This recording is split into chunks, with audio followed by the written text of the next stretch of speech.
Na, na, na, na. How to Talk Minnesotan is made possible in part by a grant from the Dayton-Hudson Foundation on behalf of Dayton's and Target stores.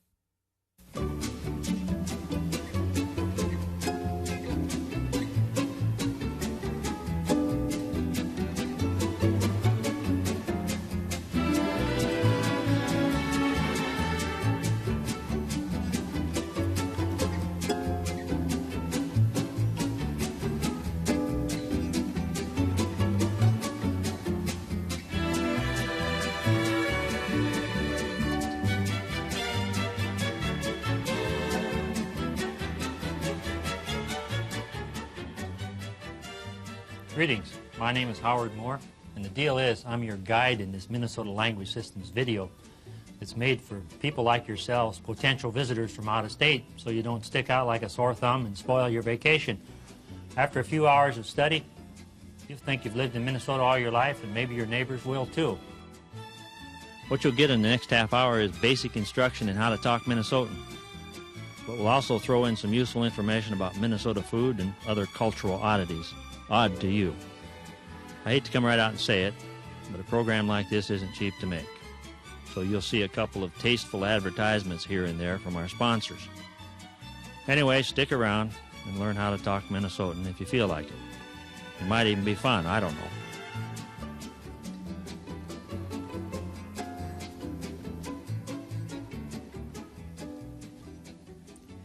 Well, we might as well get started with our first lesson here. These three workhorses of Minnesota conversation will carry you through your first scary hours. In fact, they should be good for a week, if you only speak if spoken to, which is always a good idea anyway. Memorize them, work on them at home with your family, repeat them until they're second nature. They're the building blocks of all dialogue. Now, if you fly in, your first chance to try Minnesotan will likely occur at the airport. We found your suitcase. It got caught in the conveyor belt. Some of your underwear fell out and was shredded by the pulley. Otherwise, it's okay. We take the handle back on, so that should last you at least into the parking lot. Oh, thanks. You bet. Your dog is another matter. We think he's on his way to Kansas City, but no problem, we'll find him. I appreciate that. You bet. You bet is mainly used to answer questions. If you can't think of anything else to say you bet. It's meant to be pleasantly agreeable and doesn't obligate you to a strong position. In fact, hardly anything obligates you to a strong opinion in Minnesota. Cold enough for you? You bet. I don't know about this Middle East peace deal. Seems like all they do is talk. You bet. Sometimes the question you answer is only implied. The humidity sort of gets to you. You bet. But it sure beats a tanning parlor. Those places kind of scare me. You bet. That's different is indispensable in Minnesota. You bet is a blanket reply on neutral ground with a mere suggestion of opinion. That's different is deployed in all other cases except where whatever is called for, which I'll get to in a minute. That's different means you have an opinion, but you're holding back the details. Here are two Minnesotans discussing bullhead bait. I suppose you use night crawlers for bullheads. You bet. What do you use? Stink bait. I make it out of rotten hamburger and moldy cheese with oatmeal for a binder. That's different. If somebody shows you the Holstein decorating scheme in their house, with a Holstein carpet, Holstein paneling, and the udder lamps, you say, It's different. if you're dining with Minnesotans during your visit, and they ask you if you like the macaroni, herring, pinto bean hot dish staring up at you from your plate, you might say, You bet. but you'd probably say, It's different. whatever expresses emotional turmoil of many varieties and takes over in Minnesota conversation when you bet and that's different won't do the job. Whatever can be used to express disappointment. Your work is good, bud. We've got no complaints. But we're going to have to let you go. It's the economy. Also, we lost your retirement fund in junk bonds. Whatever. Or it can express resignation. I'm going to have to replace this whole mess. It ain't going to be cheap. Whatever. If your wife tells you that her sister and brother-in-law are going to come and stay with you for a few months while they find themselves, you might say, You bet. or you might say, That's different. but more than likely you'd say, Whatever.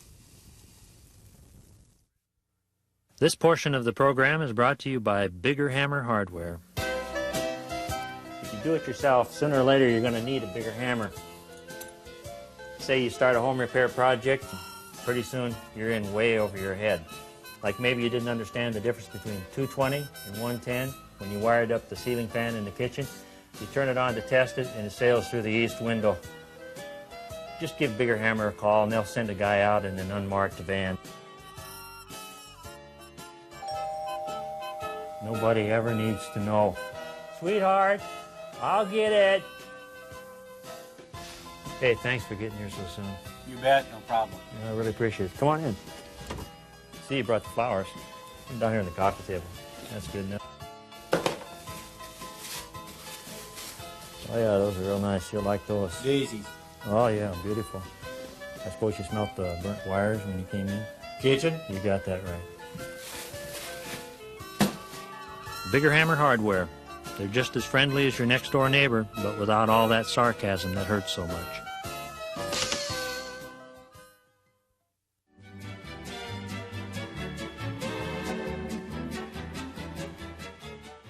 This is a linguistic chart of sentence profiles. Most Minnesota phrases look like this, as in Figure 1, or like this, as in Figure 2. Sometimes you'll see a sentence like this, as in Figure 3, but Figures 4 and 5, here and here, would be big mistakes.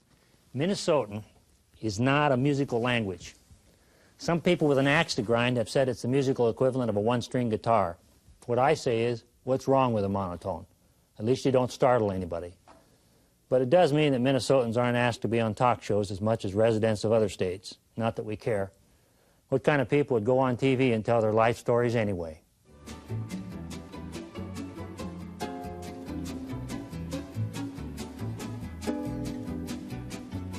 It's okay to feel good about things here, but there's no sense running down the street telling people about it at the top of your voice. Minnesotans prefer to express their positive feelings through the use of negatives because it naturally levels things out. This will be one of your hardest lessons. Say you just got married or bought a late model pickup under book price with low mileage and hardly any rust. A Minnesotan would say, I wouldn't want you to think I'm not happy. That's a strong statement here. If somebody asks you, how's it going, and you're feeling average or okay, which is about all a guy can expect really, you say, not too bad. But if you're feeling better than average and the ill winds haven't started to blow your way yet, you say, can't complain, which means you could complain, but you won't because you feel good now, but of course you have no illusions that it's permanent.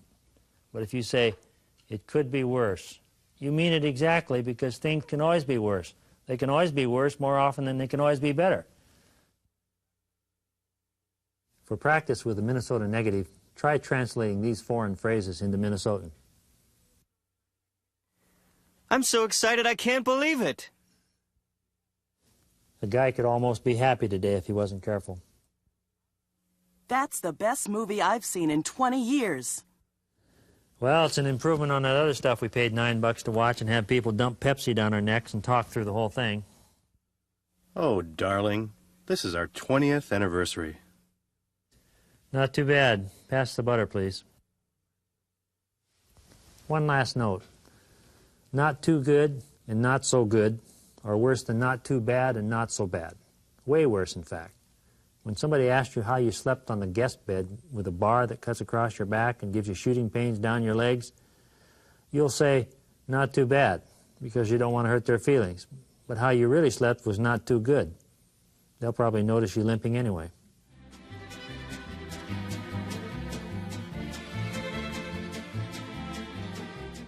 Talking Minnesotan is hard enough, but your average visitor can usually handle you bet, that's different, and whatever in a week or so. It's when not to talk that's tough for newcomers, especially people from the East Coast.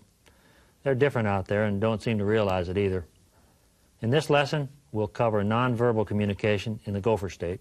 with a few basic tips on Minnesota body language. 1. Keep your distance. 2. Avoid touching people. Public body contact between Minnesotans is rare. How much private body contact occurs is none of your business. 3. When you shake hands, get it over with fast and extend your arm the full length during the engagement. Don't reach over with your left hand and pat the other person's hand during the shake. 4. In most situations where other people are in the vicinity, keep your arms folded or hanging straight down at your sides. I used to go over there and ride on his tractor when he was plowing when we were just kids. Two standing Minnesotans never face each other during conversation. The angle made by the two intersecting lines running parallel to the chests of the participants should never be less than 45 degrees. 90 degrees is the average, 135 degrees is common, and 180 degrees is within reason. More than 180 degrees would be rare. I see the wind is coming up. Yes, it sure is, and it'll be quite a bit stronger. A simple discussion between two Minnesota men about road repairs, gas mileage, or the weather is usually conducted at the full 180 degrees. Notice how both guys are staring at a point on the far horizon. There's very little eye contact here, none is best, and no wild gesturing. What kind of gas mileage you get on that little thing? Oh, I get about 26, 28 if I use the gasohol. That gasohol is a good product. Yeah, you got that right. You don't even need any antifreeze in your gas. Well, I'm not taking any chances. It gets down to about 40 below. I still think it gets gelled up.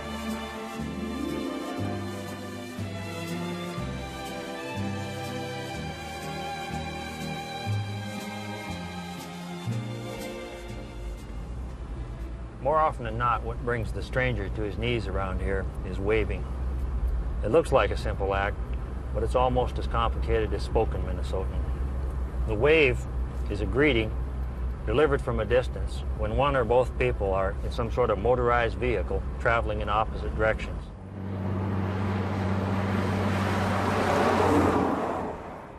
December corn, 247 1/2, down a half cent. Begin evaluating and identifying the approaching vehicle as far ahead as possible.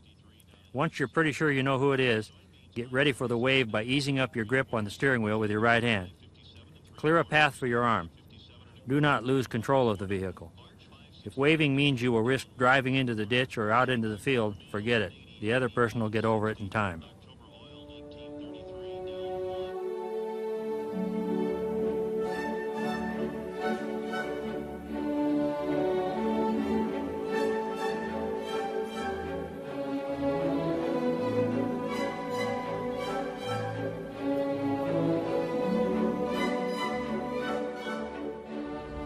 The two-finger wave, the four-finger wave, the whole hand wave are commonly used between fast-moving vehicles, but it's the nicely executed single-finger wave that's a thing of beauty and a joy forever. To me, it perfectly sums up the Minnesota character that I love so much. The single-finger wave from the steering wheel. When you get it right, you'll know you've arrived, and you won't ever have to leave again unless you want to.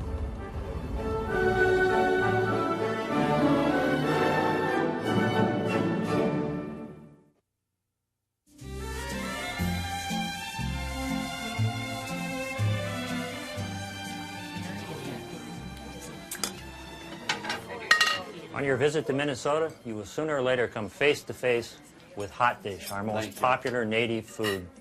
It can grace any table. It is commonly served hot in a dish and appears at church suppers, weddings, 4-H meetings, funerals, and gatherings exactly like this one. Oh my goodness, I thought the hot dishes would be all gone the way you were dishing them up. Hot dish is constructed on a base of canned cream of mushroom soup and canned vegetables. As of the November 1986 State Hot Dish Survey, there were 3,732 hot dish recipes in Minnesota, up 12 from the previous November. Most of these recipes appear in Lutheran church cookbooks. Here are 8 hot dishes, I won't say favorites exactly, taken at random from that survey.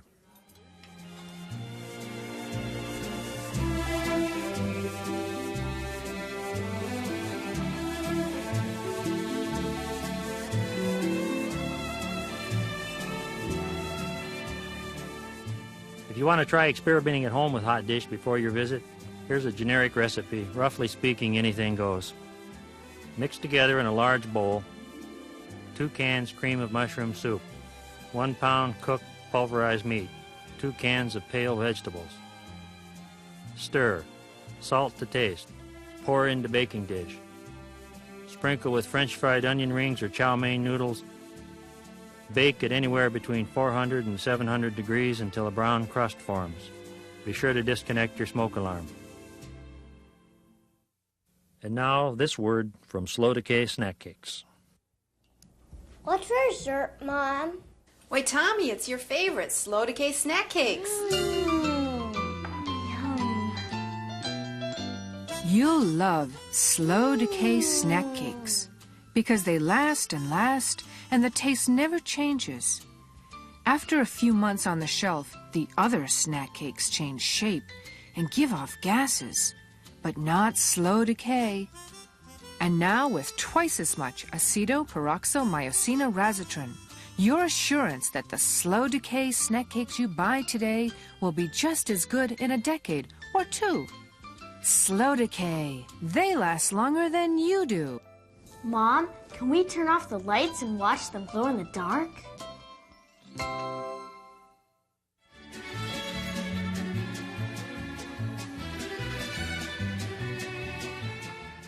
Abrupt and eager acceptance of any offer is a common mistake made by Minnesota's visitors. If a Minnesotan says what this friendly hostess says, Can I get you a cup of coffee? you should not say what this guy is about to say. Yeah, that'd be great. And a little cream and sugar, and give me one of those cookies. Obviously, he's from out of state. A Minnesotan never accepts food until the 3rd offer, and then reluctantly.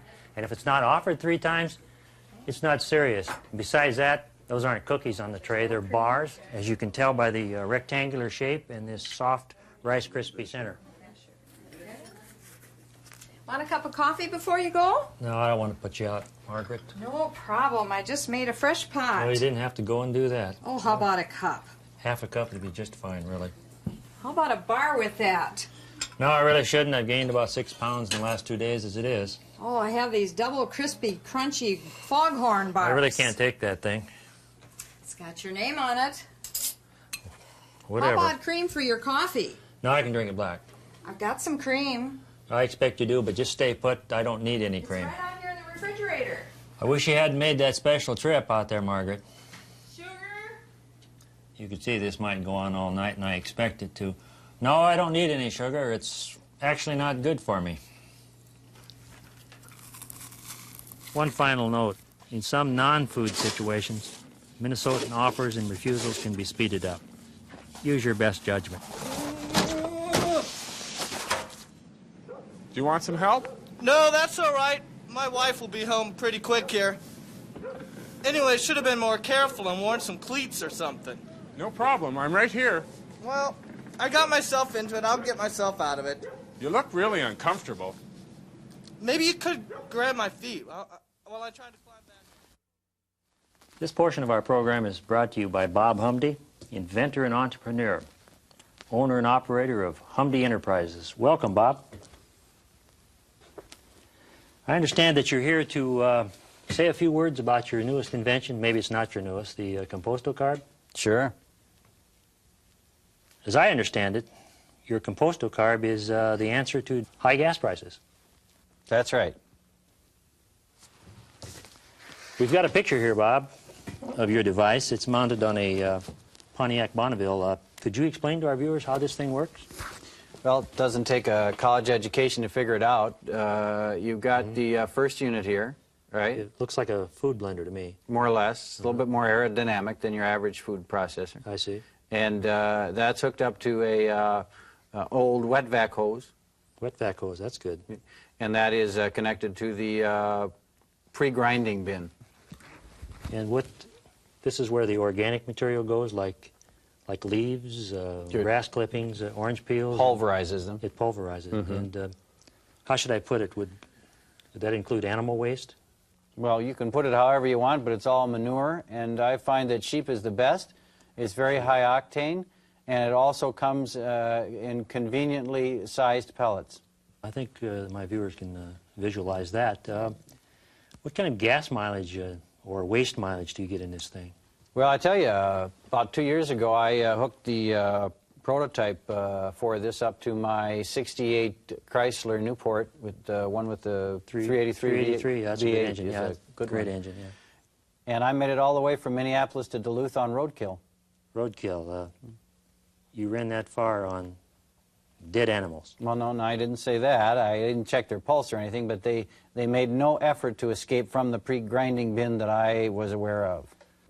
I'm sure our viewers will be relieved to hear that. I am.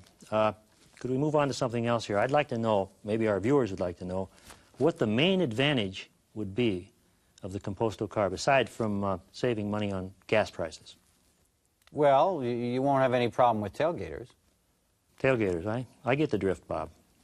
Well, I'm sure you've got places to go and things to do, and you don't. Well, that's fine with me. Stick around. We'll shoot the bull afterwards.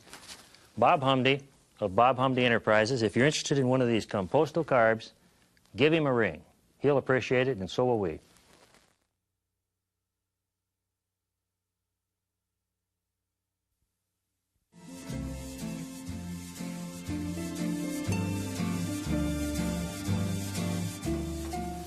The most important thing to remember about the Minnesota Long Goodbye is to start early, hours before you climb in the car and drive down the road toward home.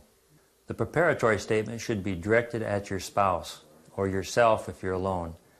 In the initial departure stage, never speak directly to the host.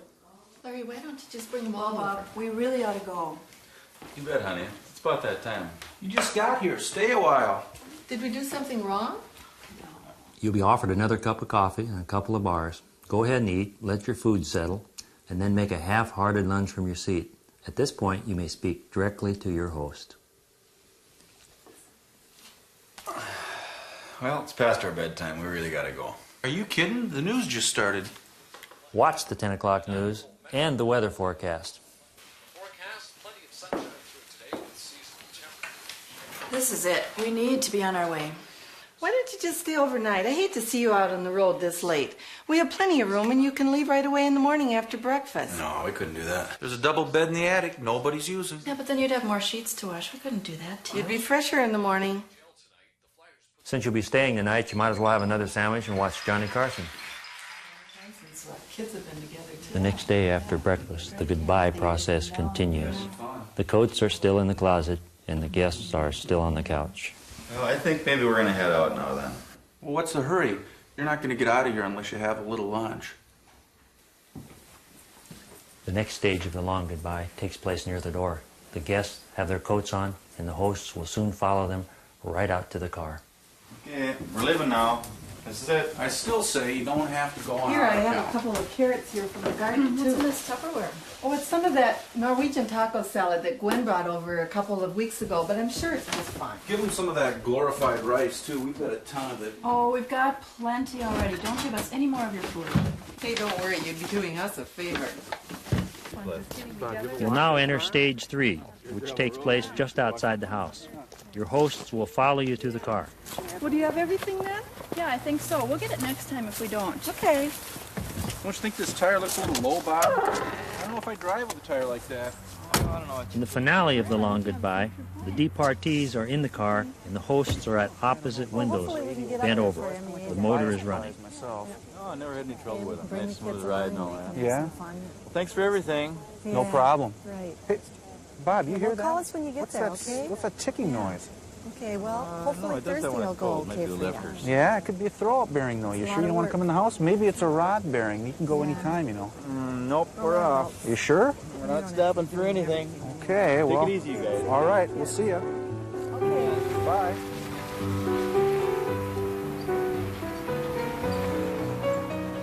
As you pull away, your hosts will wave. You should wave back. And continue to wave until you can no longer see each other. A couple of toots on the horn are optional, but always in good taste and appreciated.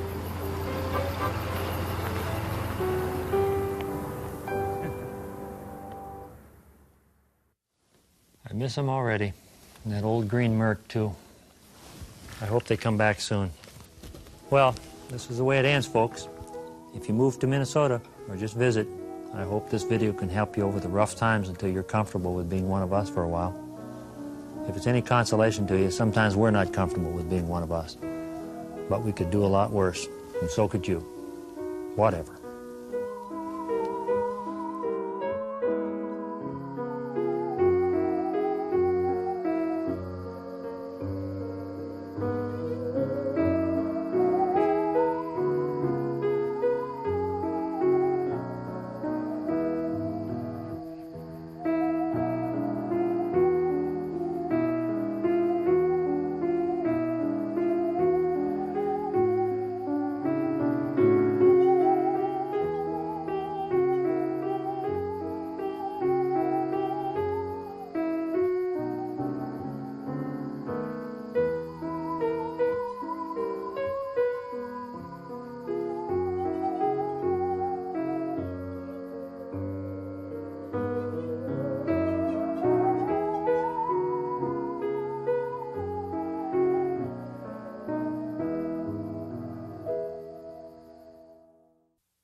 How to Talk Minnesotan is made possible in part by a grant from the Dayton-Hudson Foundation on behalf of Dayton's and Target stores. This program was produced by KTCA, a Minnesota original.